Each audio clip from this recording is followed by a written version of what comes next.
I'm Karen McNamara. I am an adjunct faculty member here at Kean and a graduate of the master's program.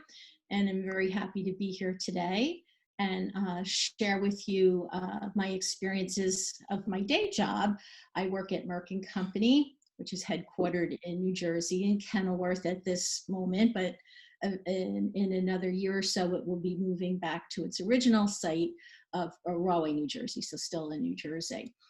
So currently, I am the Associate Director in the Office of the CEO in Global Communications, or kind of corporate communications proper, where you kind of help with work that comes into the CEO's office, who many of you may know him, Ken Frazier. He is the CEO of Merck, and he has been on television in recent years. I think a lot of you have probably seen him most recently with the president and the CEO of J&J, because it's a pharmaceutical company, and one like Merck was very well known for making vaccines. In this pandemic, we also had a candidate, for vaccination. However, when we already have so many that are successful and approved, Merck made the decision to partner with J&J and help them make their one-dose vaccination so that it could be more easily administered to more people in a quicker time. So he's been on TV for that. You've probably even seen him on TV on some of the social justice issues and things. So he's a wonderful guy. He was the boss of public affairs and legal years ago when I first started at Merck, and worked up and became the CEO. And he did announce his retirement, so he will be leaving in July, but I can't say enough good things about him. So working at a great company like Merck and having such a great influential leader has really made my years there, very wonderful times, great learning experiences, lots of friends, and also feeling like you're doing something bigger than you, something that's, very important. So let me go to the next slide. That's enough about me, but I'll tell you a little bit about Merck, and then I'll talk more about the communications, and that goes on in our company. So Merck is a pharmaceutical company. It is over 130 years old. It started in the late 1800s, and the site that I originally started working in at Rahway was built in 1903. I know this because I did a lot of research because we had a centennial when I was working there, and a centennial celebration for the site. So it was fun learning things about the company and doing research. So, when it first started out, it was a company that made chemicals that would be used for medicines and other purposes. But George W. Merck, his father was kind of the founder of Merck in the US. That was George F. Merck, Friedrich Merck, but George W. Merck, he was what we kind of call our modern day founder. He was the one who came up with the idea to have researchers at Merck to develop the chemicals and the medicines and the things that, they were manufacturing, instead of waiting, for it to be discovered with academics, at the colleges. And the legend is that the way that the Rahway site was set up, all the buildings are red brick, and it's a very campus-like setting. I'll show you a picture a little later. And it was to attract the scientists, the academics. And that's when we started labs, because the labs were not really a company function at the time, right? That was something that was done at a university. So he brought the scientists in, and they worked on, lots of things through the years that have made, huge impact on, saving lives and improving lives. So that's kind of what we do. So our kind of way of thinking of things is You know, it's a quest to invent. That's our job, that's our purpose, and a call to cure. We're working to find cures if we can, if not things that will at least make life better for people and for animals too. I bet you didn't know that. So if you see here, even this picture, as I'm looking at it, and this is in our like kind of official Merck deck, I worked on a project where we worked with some photographers that were, you know, very well known in the industry for taking really cool pictures, because we wanted to kind of update our you know, our library and signage and things like that. So I had a really cool project because, you know, working in corporate, they needed someone who knew the Broadway site, and I had worked there for many years, to take them around to take all kinds of cool pictures. So I had to, you know, you go on a day where you show everybody, the, you know, photographers and their crew, you know, the site, so that they can get an idea of what they wanted to take pictures of. Like, we had ideas, but we were all wrong. The ideas they had were just so great. Like, I would have never thought to take this picture of a scientist, and he was just looking at this. We had this kind of lighted thing that was there in the room, like a sign. And it's just, you know, when I look at it, I think like, oh, wow, I was so happy to be a part of a job like that, you know, to help them do this. I could never do this if you asked me to go out and take pictures of people on the site. But, you know, when you get the right talent in, anything's possible. And, you know, just to be part of the team, you know, is a wonderful experience. And, you know, you learn things. I learned you just don't take pictures, you know, head on all the time. You don't have people just standing there. There are a lot of ways, you know, to get your message across. So basically, here's just kind of the overview of Merck. Our business is, you know, prescription medicines, biologic therapies, animal health products. You know, our revenue is $46.8 billion a year. This was our, you know, 2019 stats, because of course we'll announce the 2020, you know, oh, why does it come to you? Then we do our 10K and all that. You'll get the annual report a little bit, you know, probably in about a month. And more than half of our sales come from outside the US. So, you know, that's a kind of interesting tidbit. And our R&D expenses are almost $10 billion a year. And I remember when I first started at the company, someone said to me, how would you like to work in a job that more than 90% of the time you were wrong? You worked on the same project for 15 years and maybe nothing happened, and it cost billions of dollars. And they said, that's what discovery is like. You know, we have tons of scientists working on things, and people say, you know, why, you know, what is it like? What do they do? But they are there working day after day to make a discovery that could maybe be a cure. So you have to kind of think of it that way. And, you know, sometimes we're even hard on ourselves if something doesn't work out exactly how we thought. That is their job. I have friends who have, you know, worked in the labs for 20 years and maybe have not had a major discovery, but that's the work you do to make a discovery. You have to keep trying, you have to keep at it. So it's something that always stuck with me, thinking about that. Wow, you know, here, if we think about our own work sometimes, and you know, you're upset if something goes a little wrong. I mean, they have to go in and do the fight every day, fighting against really, you know, large odds.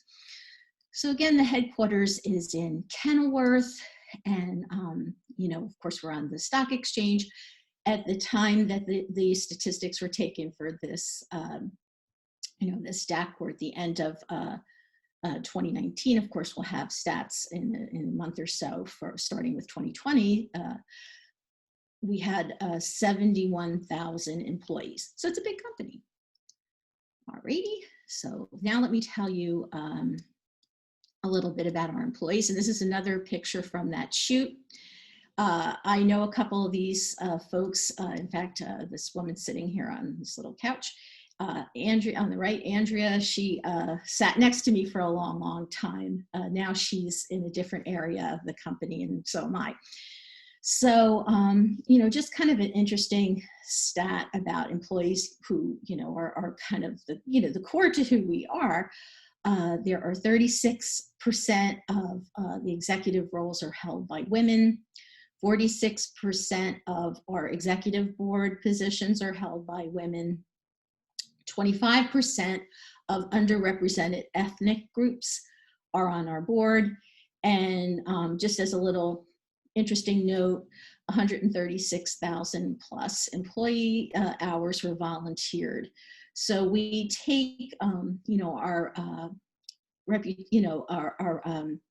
corporate responsibility seriously, and we try to get employees involved in helping out in the community and sharing their expertise, you know, in any ways that they can, to, you know, to better our what we call kind of our neighboring communities. You know, we want to be a neighbor of choice. We want to do good for our neighbors. So, you know, I just thought that was something interesting, and another nice picture from that fancy photo shoot. And here's just some other information about our corporate responsibility, that 100% of what we work on has to do with the top 20 burdens, you know, of disease and, you know, problems. That's what we put our efforts to. So that's why, you know, you think about COVID, that's what we're trying to work on, something that would, you know, be some type of vaccine. But if that wasn't in the cards, let's help how we can. And that's why they were partnering with J&J. Here it also says that the management roles, okay, so that's management, not just, you know, the executive positions. 43% of those roles are held by women. We try to, you know, be sustainable with, you know, saving water, our use of electric. You also diversity inclusion. We you know, partner with suppliers and vendors that are companies that are owned by diverse groups such as women, veterans, LGBTQ community, and companies that are owned by people with disabilities. So we kind of really work to be as diverse as we can. So here is that nice, one of those nice old labs that I wanted to show you, that's on the campus that we talk about, that to kind of give that college feel. And you can even see in this photo, to show like our commitment to, you know, the environment, we have a bicycle program at the railway site. So it's kind of like the city bikes, you know, we have a little app. So you could ride the bikes, because the campus is big, it's 220 acres, given a lot of tours. So I know a lot of that information. It's something that you do in communications at times too. And, you know, so that's a way to either get around meeting to meeting, or if you just want to take a little ride to clear your mind, that's one of the amenities that we have at the site. All right, so now I'm going to talk about the areas of communication. So I kind of told you about the company. So within our communication structure, these are the areas that we have, and I'll kind of tell you a little bit about them.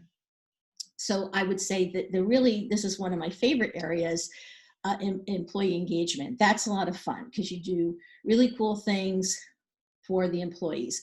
You get to sometimes run events. A lot of the corporate responsibility work is in line with employee engagement. So you may have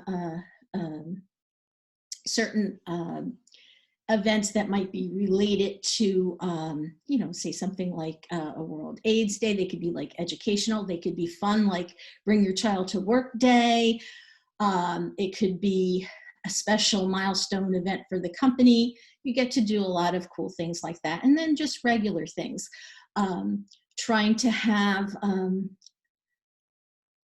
amenities that would be appreciated by the employees, that they would, you know, be interested in, you know, making them aware of things that they can participate in, telling them things about the company, you know, helping them do their job with the things that they need and the information that they need to know.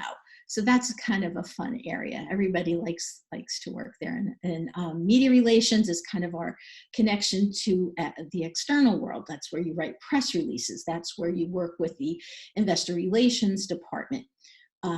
That's where you have to speak to reporters and answer things, you know, when they're outside the gate asking questions, like when big announcements were made on the news. If you're in media relations, that's what you would do. It's also something where, you know, they get a lot of attention, a lot of work, and which happens a lot in communications. The day that you plan and the day that you wind up having is not ever the same, because you just don't know what might happen, what breaking news could come about. So it is kind of a high pressure, but very interesting world. And you know, the folks who do it that I know do it very, very well. And they're great under pressure, but it is a very interesting area.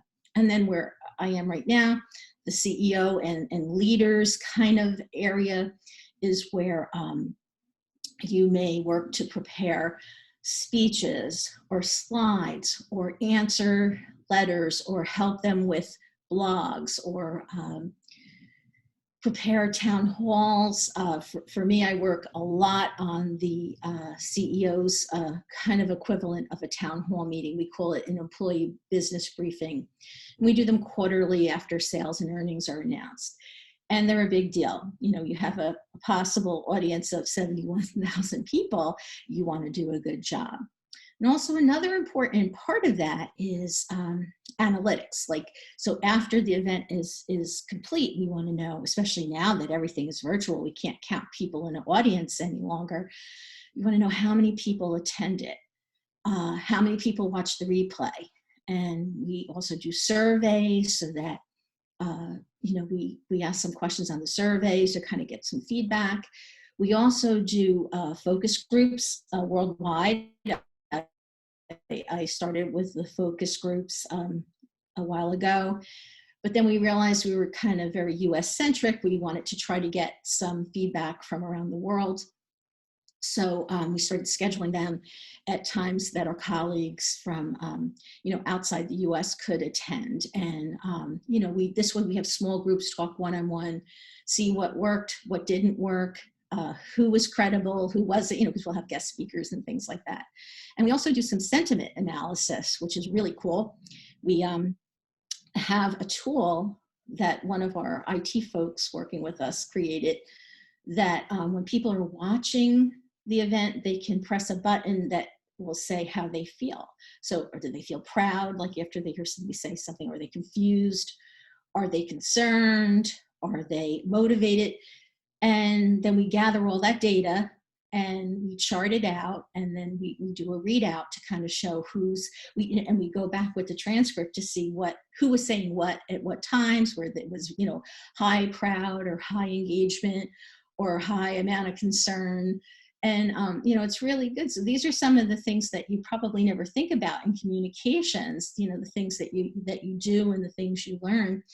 And we do all that to kind of find out what resonates with employees, who maybe needs a little bit of extra coaching for their next presentation, you know, who comes across as you know, a credible speaker, that kind of thing. So it's very you know, important information to be able to take back to the leadership team. And of course, HR, you all know what that is, your human resources. Lots of communications coming out of there about benefits and you know, vacation days and other things, especially during COVID. There was a lot of HR information. There were some extended benefits and things that were offered to employees in flexible working time. So that is a huge area that communications are generated from, and we have people who work with them. Company news, I'm just kind of bucketing that all together, and that's kind of where I got my start at Merck. Writing for their newsletter. I was the editor, and that was on paper. we used to really it was called the Daily, and had to be done daily by lunchtime. Had to be all in the kiosks, printed and ready. Front page would be news, company news, and the back page would be kind of, everybody did their own back page, like a local news, but we all had the company news. Now, of course, it's on, an intranet site, and that's a fun job too. I think that's, one of the coolest jobs. Again, a lot of pressure, but that's kind of the fun of it. When sometimes you're doing it, you're thinking, oh my goodness, and then when it gets out, you're all like proud. You're like, oh, that looks so good. Oh, and it's getting a lot of clicks, getting a lot of views. But that's another job that is news driven. A lot of times what media relations is putting out there, we pull in, and you may plan for one story, but something else breaks. You have to kind of change it. But it is easier in the web world than it was on paper. We have a strategy office that kind of talks about the strategy of the company and the different divisions, and there is communication support on that. I worked on a video series for the strategy office a few years ago. Of course, it was their ideas, and I had an agency. We work with, no one does anything alone. You're always a team, and you need it. It's kind of hard to work alone. So I had the information from the strategy group, and I had an agency to work with to kind of come up with an animated video series to help explain the elements of the strategy. And it was submitted for an award, and I won a Sabre Award for the work that we did on that. So it was really cool because I got to go to San Francisco, and I was very stressed about this project. I didn't know, would I be able to do it? They're putting, they put a lot of trust in me, and, I was happy to say at the end it came out, but came out very well, but it again was a team effort. I didn't do it alone. I had some really good agency help. I had a great group from the strategy office, and everybody working together, we pulled this through, and it was well received by the employees. But those are kinds of the things that you do. Then there's a whole other group that kind of is our marketing area, where they work on human health types of communication. So for every product that we have, they work on, the packaging, they work on the websites for those products, they work on, other kinds of informational things. They work on, some products are nowadays you can do direct to consumer, commercials. So they work on that kind of work. We also have an animal health communications team that do the same for animal health, plus their internal communications, because they're a little bit smaller team. We have a policy group who works out of Washington, D.C., and they are out there working, with everybody in Washington to get our points across, to kind of be there on behalf of the company. And then they bring that work back to us. And sometimes even we work with them locally if there's, issues that are happening, or, if our local legislators want to meet about an issue, we would sometimes engage with our Washington office for help. We wouldn't just go and talk to anybody without their expertise, even if it's on the local level. They'll come in. We had, remember one time a visit at our Kenilworth site, and one of the folks from Washington came, got off the train, had a car take him to, and it was at Kenilworth, met with the politician, and then the politician got back on his bus to go back and do his thing, and my colleague got back in his car and was heading right back on the train to Washington. And I said, was it worth it to come for those 15 minutes, all that way? He said yes. So they have a very important job, and that's why we all have different things, but we help facilitate that, so that, have the meeting and all that good stuff. Then another fun area is the brand and creative. We have a whole creative studio department. It's called Merck Creative Studios. They help us with, the big ideas, artwork, signage. Sometimes we need help with videos and photography and things like that. they're very, they're very good and give us good guidance, signage at the sites and all kinds of things, whatever you ask for. We had an award ceremony once, and the award was sent to the wrong place. So they gave us a picture of it, and I typed out all the words that were on the plaque, and I went to Creative Studios and I said, can you make something that looks like this award? So they said, well, yeah, we can make this fancy and put it in a frame, and at least you'll have it for the presentation, because, we had a big event. And then when the real plaque came, of course we used to, but they're really good. They're good problem solvers. And they also help us keep the brand, accurate, like how we display the logo and things like that. And they come up with the branding guidelines. Social media, yes, we have a social media department. They, Merck has a presence on Twitter and Facebook and Instagram, of course, LinkedIn, and there are folks who have to keep that going and monitor that at all times. Corporate responsibility, we talked a lot about that. There's a lot of communication. We have a lot of great programs that we need to talk about. Like we have a Merck for Mothers program where their goal is to have no mother lose their life while giving birth, because the mortality rate for women, when they're giving birth has been, rising. So, and it's not only in third world countries, it's even right here. So it's just all the things we do to kind of get the word out about, and help in this area. That's one of their corporate initiatives. And they have many, but that's just one to call out. Crisis communications, of course, big deal. Many of you have probably studied that in your classes here. I know I was on the crisis team for Hurricane Sandy. I'm also on the communications team for the crisis communications for COVID. I'll talk a little bit more about that in a minute. Channel and analytics. So what channel are you going to run this kind of thing? Is it going to be on the company website? Is it going to be in a newsletter? It's going to be on, we have a thing called Yammer that's kind of like a Facebooky kind of thing in the company. Patient engagement is another area. So, there are folks who work with patients to kind of find out what their needs are, what would make things better. So not only, creating the medicines, but finding out other things to, to help improve, the quality of life for patients. So that's a whole other area.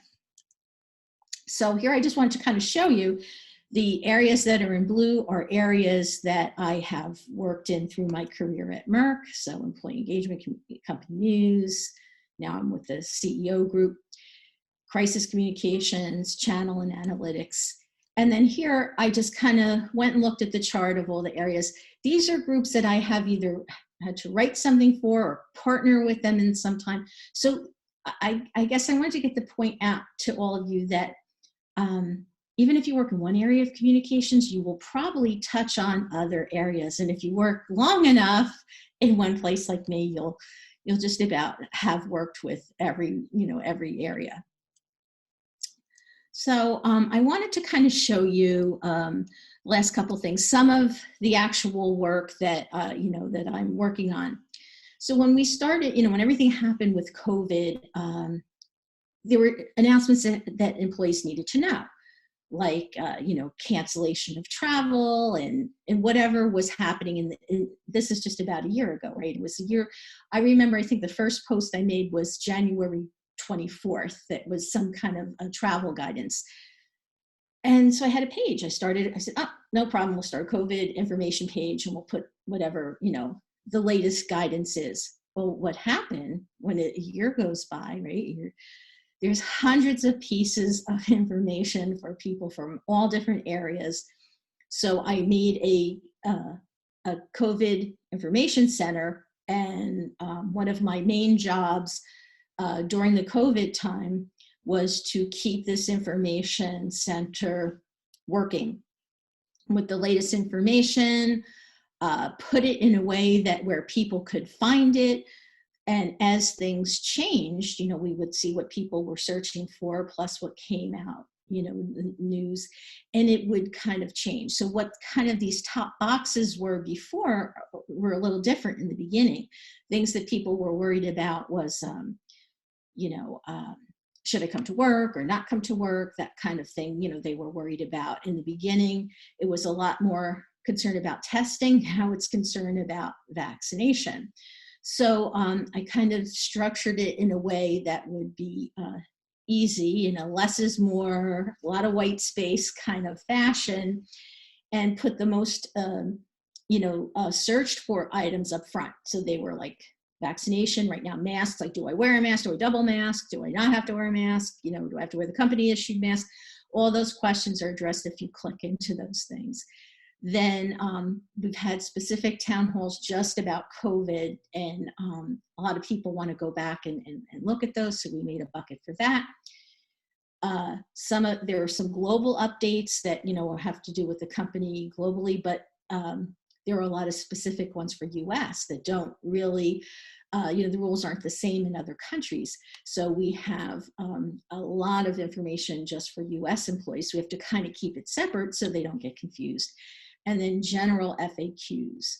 And then just some other popular things that people are looking for and want to know. We try to make them easy. Even though they appear under those buckets, we brought them forward.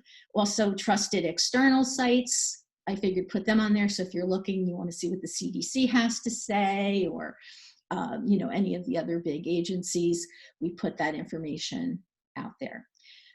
As of today, I checked the site this morning. It has over 190,000 views in a year, and that's really good. So that means it is where people are going to find information. It's all in one spot. So we try to make it easy for them. So that's something that I kind of am constantly updating and taking care of, and what we call kind of feeding the beast, care and feeding, to keep it as a good tool for everyone to use. And let's see here. So after, keeping that going, my manager asked if we could kind of do a little refresh on the company page and use the same techniques to get the information that employees are most looking for all in one place. And we did. So this is like, after you go kind of where the news is, the homepage, there's a little button that says our company. And then that takes you to a page, this page, and we just kind of relaunched this. We just refreshed it. That tells them, where they can go to find. You want to know about the strategy? Do you want to know about all the organizations? Do you want to know who the leaders are? What countries are we available in?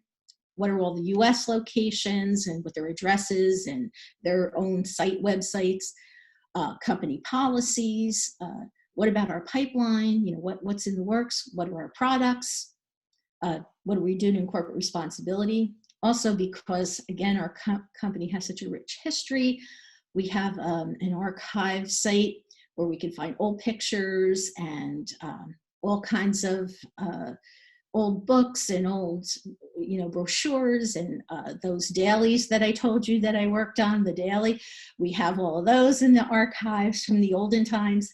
And then even just the branding, so that if you're looking for, PowerPoint deck, if you're looking for an email template, if you're looking for the logo, all that is in a brand resource center. We even have approved pictures, like the ones I showed you in this slide deck, that employees could use for internal or external purposes. So, I just thought that would be something interesting. So you can kind of see the things that somebody like me would be working on a day-to-day basis. So I'm going to give you some final kind of words here. I would say if you wanted to know what skills are appreciated and can help you with your success in a company like mine or any company, I would have to say I agree with my colleagues that were on the call last week that when I came to your meeting, yes, you need strong communication skills, and that means talking, that means writing, that means, you know, a face-to-face kind of thing like this or on the phone. And of course, writing. If you have to know how to write. I'm not saying you have to be the greatest, most prolific writer of all times, but you have to be able to string words together and get the message across. You have to be a strong writer. Even more important than those two things, I think you have to be a really good listener. And if that is any skill that probably is underrated, I believe listening is underrated. That if you are a good listener, you are really going to succeed. So, and it takes practice. It's not easy. You have to practice it. So I just want to remind you that. And I added this one in because I agree with the colleagues last week on the panel who said, you have to be a strong researcher, right? You have to have good research skills. And that's true. I know I do a lot of research. I always did. And I think that keeps you a step ahead. I always used to have these three, but I'm adding this because, you know, we all learn every day. It doesn't matter where we are. And I picked that up from our session last week that, you know, they're right. You have to be a good researcher. You have to dig in and get the information and accurate information. And my last thing I'm going to tell you, the most important advice I can give to you is be coachable. So that means that, you know, when people are telling you maybe something you did was wrong or they're correcting your writing, I mean, I do a lot of red pen on my writing, but I tell my students, I'm giving you a gift. This is a gift. Like, you should be thanking me for those red marks. I'm being your coach, like you listen to a football coach or a basketball coach or ballet master, whatever it is. This is a gift. I'm helping you. Every red circle is a little tip. So if you can take that feedback, you know, don't think of it as criticism, as feedback, and think about it as a gift. You know, we learn more sometimes from our mistakes than we do when we get it right the first time. I'll never forget that the Battle of Hastings was 1066 because I got that wrong on a test, you know, in sophomore year of high school. It was the only one I got wrong on the final exam, but you remember, right? So sometimes if someone tells you, those are the things that will stick with you. So that's all I got for today, folks. I hope this was helpful or informative. And if you have any questions for me, I'm quite happy to answer. Thank you so much, Professor McNamara. That was absolutely very informative and gives a lot of insight. I didn't realize there was so many aspects to explore in the communications. I didn't realize that they had so many different areas. I mean, I know you guys focus on that, but most people, I think, would think that there's just one general group of communications for brand. And I know that Merck's such a big company, but just not something that you would think about. But I have one question. Sure.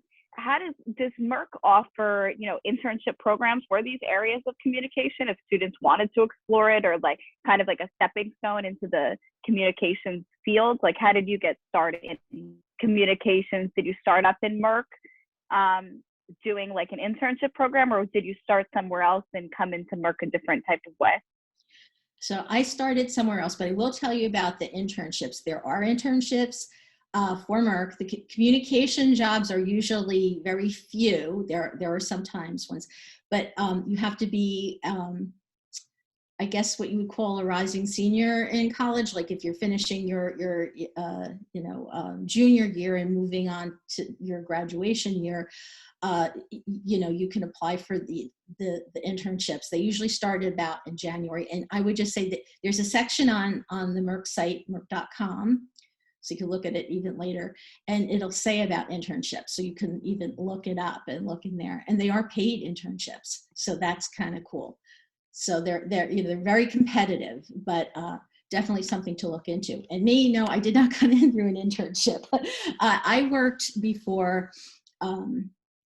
I'm kind of, you know, from the old school where it kind of was happenstance. Sometimes things just happen and, you know, an opportunity comes your way. That isn't always how it is, but I worked in a company that was in Elizabeth, New Jersey, called Thomas & Betts. I come from Elizabeth. I went to school in Elizabeth, St. Mary's, which I know they're dismantling now, but that's where I grew up. And I worked in the engineering services department where you make copies. That's what you do.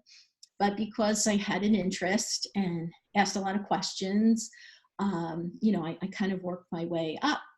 And I started when they were starting to bring computers in, and a lot of people were kind of, I was young then, were shying away. I kind of raised my hand and said, gee, I would love to, to learn more about that. I started taking some, programming courses. And I think at that point, I was just lucky that no one else was interested. They were all afraid. So I went to school and my company paid.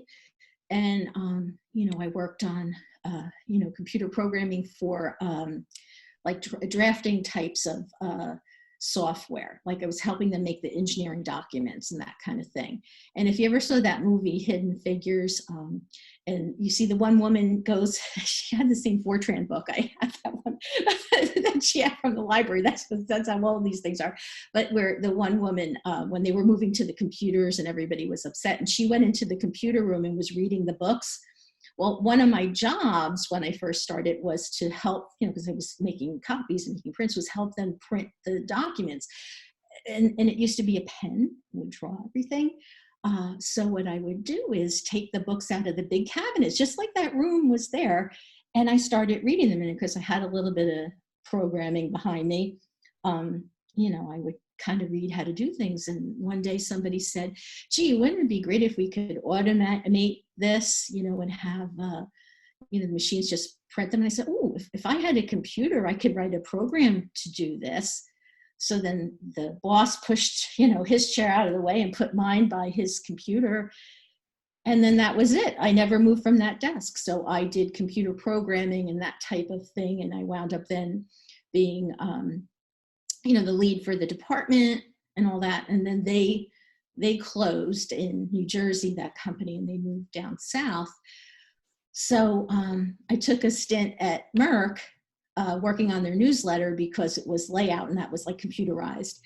And that's how I got into that job. But because I knew where to put the commas, I went to St. Mary's, and the nuns there taught me where to put the commas and, and grammar and all that. They said, why don't you, you could edit for us. We need an editor as well. And that's kind of how it was. So sometimes it's just circumstances that you're in, but being ready when those opportunities come by, that's kind of the key. So that's how I got into Merck. So started out doing layout for the daily. And then when they realized that I had some, potential in the writing area and definitely in proofreading, that's kind of how I segued into it.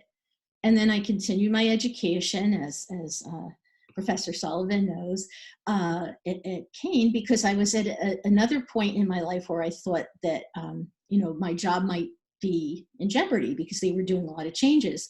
So my son suggested that I go back to school, and I did. And the windup was that I finished my program at Kean, but I still have my job at Merck. So that's why I do both. So I enjoyed the teaching because, my son said to me, oh, you could always teach, that would be something nice to do. And it just kind of worked out. So that's where I am. That's how I am where I am today. That's how I got there.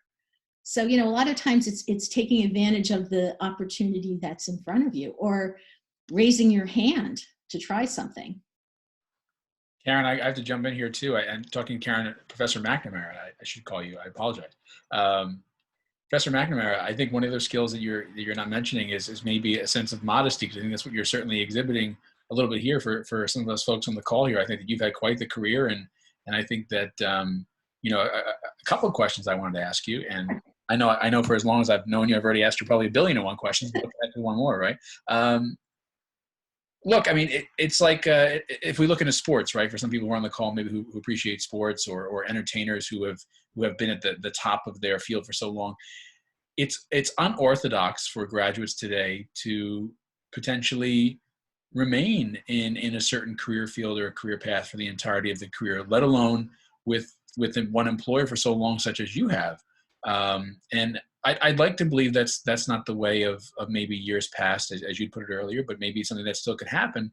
I'm just wondering if you had any insight or any advice you could give, no matter the role, no matter the time that you had that experience, that a student maybe could still pull that off. I think you can. And I think the key is first of all, being coachable. You have to be able to take feedback to survive. And when you're in a corporate world where, sometimes the decisions that are being made and the work that's being done, there's not a lot of time to coddle you. You've got to, people are, come on, we got to do this, we got to do that, and change direction. You can work on a project and it can be taken out of your hands and they put you on something else because this is the need right now. Like they tell you, like, okay, we need a COVID site. Okay, we need to drop what you're doing, do this. So you have to be ready to change gears. You have to be coachable. You have to be flexible. And you have to make relationships. I think that's another thing too. If you have good relationships and you meet with other people in the company and learn about different areas, there, especially for, less mature people than I am. I don't want to say younger, but, with less work experience, there's nothing wrong with having an informational interview with someone in another area of your company just to find out about it. There's no promise of a job and you're not asking for one, but just to learn more, because it might be an area that if there was an opening, you might be interested in. So I think a lot of it has to do with having relationships. And the strong research, really helps. When I think about surviving at the company, I know a lot of stuff because I've been around a lot. I've been there a long time. Plus, I made enough mistakes to know, to learn from. They're like I said, like learning from your mistakes. I had something come through today that somebody asked me about, but I knew from experience how to handle it. Having done it before, I was able to give them some advice. So I think that helps you have some longevity to really, to take feedback, to learn, to research things. You have to be a student of life. You have to learn something every day and listen. If you listen and it sticks with you, I think those are all the assets that will keep you employed. And especially if you like what you're doing and you like the people you work with and you really feel like you have a mission, in a company like Merck, that you're doing important work. And Karen, just a follow-up question to that. I know you had noted in your presentation that you decided to go back and get your secondary degree, right? I think that people make those decisions at different times for different reasons. And, obviously we are so pleased that you decided not only to do that, but to do that with us. And then here you are now, passing that baton on to our undergrad students in 3590 and other courses.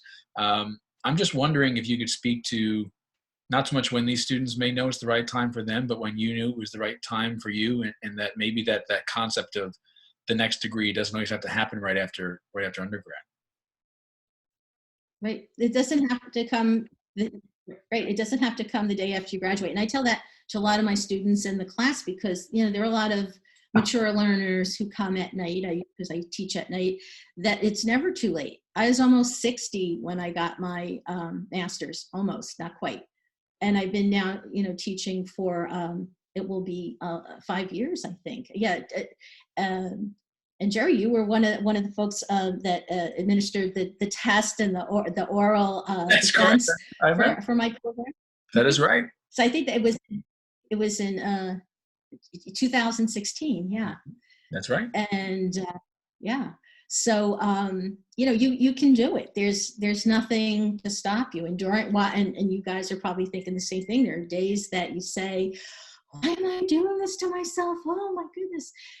Once you get past that, you're like, I'm so glad I did that. I'm so glad I went back, and I did have encouragement from my family and even from work. I'm very fortunate working in a company like Merck where we had tuition assistance. So that also sweetened the pie, so to speak, that you had, little something extra to help you do it. But I'm glad I did. I learned a lot. I made a lot of friends, and I really love teaching at the university. And again, I feel like I'm doing work that's important, that that the students are learning and that they value it. And I can always bring in experience from the office. Like if they wonder what it's like, I can tell them. I'm working in this area now. And even for the business students who take the class, I'm well aware of the business aspects because of the areas that I work with. So, I think it works out very, very well. And then I learn from the students too. They're always keeping me up to speed with what's going on. So that's always fun too. Talk about whatever's happening day to day in the news, television shows, they'll recommend shows or I learn expressions from them. So, we all learn, you have to, like I said, be a student of life. I hear you. I have one more question, but I'll defer to the other students for the time being. Karen, do you or any of the members have a question for Professor McNamara? Honestly, I don't have a question. I felt like a lot of every question I had was basically answered, and you asked some really good questions, Professor Goldman. But if Jada or Christina has any questions that they want to ask. Any of the questions, same with you, Karen, any of the questions that I had definitely got covered in the talk already. I don't know if there's any common mistakes that people normally make, or common challenges or hurdles that students have that maybe that could be mentioned, if that's a thing even. I would say with my own classes that I teach, the thing besides being coachable that I tell them that you should be 100% accountable with zero excuses. I even have a graphic for it. I have little arrows. We all make mistakes. It's okay, but you have to be accountable. I don't want to hear the excuses. Zero excuses. If you can't be in, I always make a joke that I had a student that wrote to me and said, I can't come to class tonight because I have to take my girlfriend out for Valentine's Day. And I said, have a good time. I appreciate it more that he was honest than to say that his grandmother died, that the car broke down, and then I see you parked next to me in the parking lot or whatever, and be accountable. So I said that, that my joke always is that, and that doesn't mean that there isn't a consequence to that, but you have to be willing to accept that or say what you're going to do. So, that's to me, that's the thing. I'm sorry I was late. I'm sorry I don't have my assignment in, but I'm going to do it now, or I have it ready for you today, whatever it is. So be accountable. We all make mistakes. We all forget something, but I think that that's kind of, one of the things that I try to get across to the class. We all make mistakes. It happens. And my other advice is to proofread your assignments. That always helps. I am, forgiving on things like sometimes, again, we're talking about, giving feedback and red lines. If I think there's a better way for you to say something, I will make a suggestion. So I say, don't take points off for suggestions. I'm not saying what you said is wrong, but I'm going to show you a better way to say it. However, I do take points off if I see any small letter I's instead of capital I's for I. That's the most common mistake. That I'm going to ding you on, and hard. Whereas something else, if I maybe feel a sentence structure, it might be a little awkward, I'm going to help you. I'm going to show you a way that you can say the same thing, maybe in less words, maybe in a smoother way. And I'm going to take points off. I'm teaching you. That's a coachable moment. But don't let me see a lowercase I, because I'm going to take points off. And, so it's things like that I would say to the students. Those are the things, really look at your work and learn from your mistakes and basically just be honest. We all make mistakes. Karen, I had one follow-up question for you, as long as no other student does. I'll take that as a no.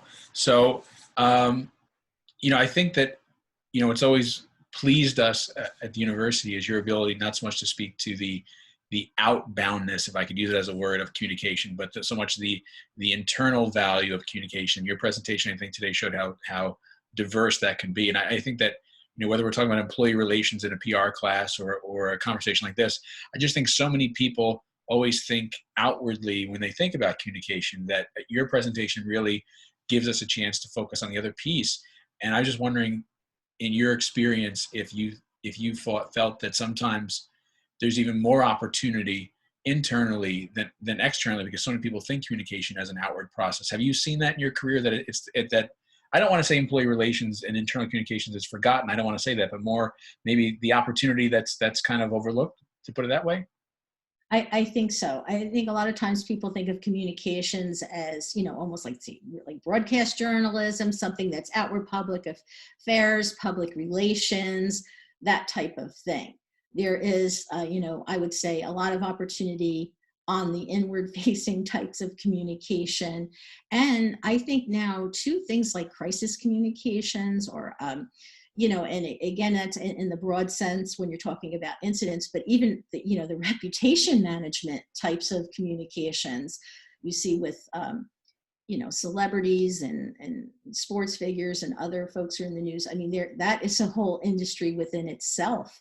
And that is something that you're really not out in front on, you're working on that internally. So yeah, there are a lot of opportunities that I think people are not aware of, when they think of communications, that there is a whole group of communications that are internal, like, helping someone with their speeches, or even the folks that you brought on board last week, that have agencies.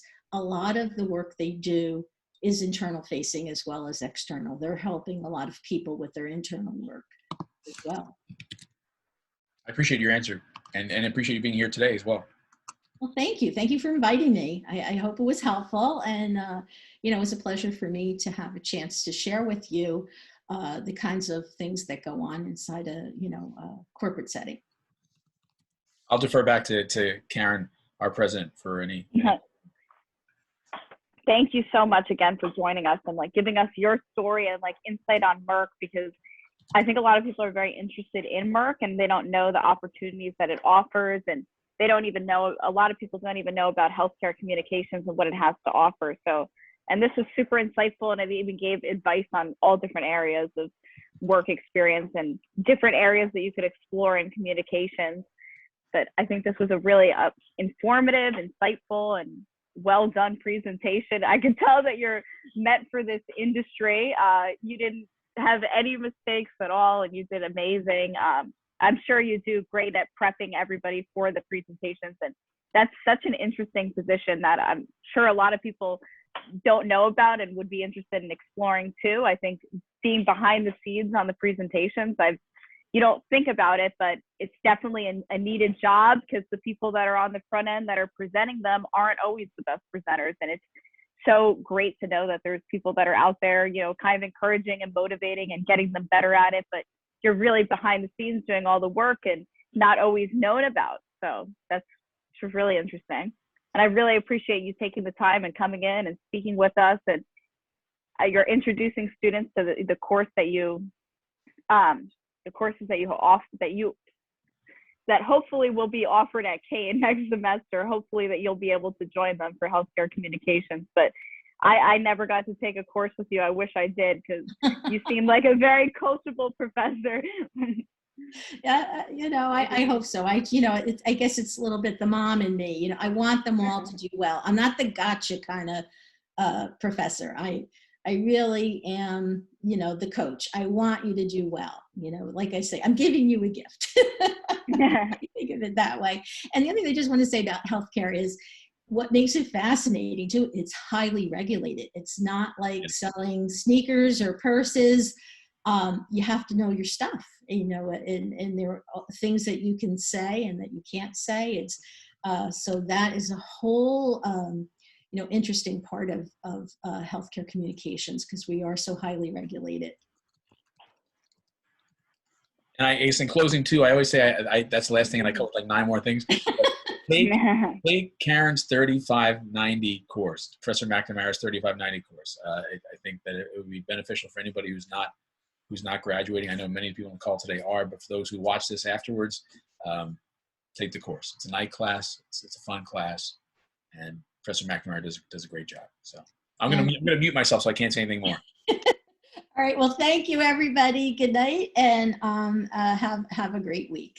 And I hope to see you in 3590. Bye-bye. Thank you so much again, Professor McNamara. Oh, you're very welcome.